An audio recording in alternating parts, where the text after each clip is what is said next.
اللهم صل على محمد اللهم صل على محمد وعلى آله وصحبه وسلم۔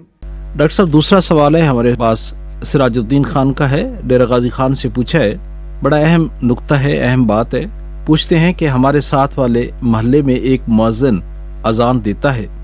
پہلے حی علی الفلاح، پھر حی علی الصلاۃ، پھر 2 مرتبہ حی علی الفلاح کہتے ہیں، کیا یہ درست ہے؟ عرض ہے کہ کیا اس طرح اذان کی ترتیب میں مذکورہ بلا تبدیلی کا کوئی حوالہ قرآن و سنت یا اسلامی تاریخ میں ملتا ہے؟ اذان کے بارے میں جو سوال آپ نے پوچھا ہے،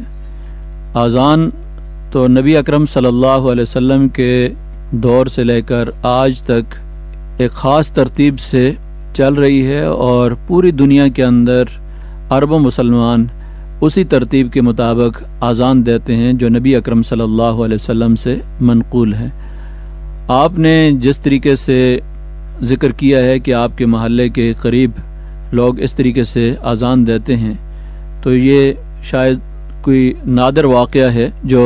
اس عام تعامل کے خلاف اور اس عام طرز عمل کے خلاف ہے جو پوری امت مسلمہ کے اندر پایا جاتا ہے۔ پوری امت مسلمہ کے اندر اذان کی ترتیب یہی ہے کہ حی علی الصلاۃ 2 مرتبہ پہلے دائیں طرف رخ کر کے، اور اس کے بعد حی علی الفلاح 2 مرتبہ کیا جائے۔ آپ نے جس طرح ذکر کیا ہے کہ 1 مرتبہ حی علی الفلاح، 1 مرتبہ اور اس کے بعد حی علی الصلاۃ، تو یہ طریقہ جو ہے وہ درست نہیں ہے، اور ظاہر ہے کہ اس کا نہ کوئی ثبوت قرآن کے اندر ہے، نہ سنت میں ہے، نہ اسلاف سے کہیں پہ ہے، اور اگر کسی جگہ اس طرح کا کوئی طریقہ کار ہے تو ان لوگوں سے اس کا ثبوت پوچھنا چاہیے کہ انہوں نے یہ طریقہ کار کیوں اختیار کیا ہے، ان کے پاس اس کا کوئی حوالہ ہو، کوئی ثبوت ہو کہ کہیں حدیث کے اندر اس طرح کا ثبوت بھی ملتا ہے۔ جس طریقے سے اقامت کے اندر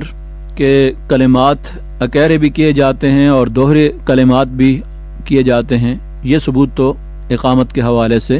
ملتا ہے، اور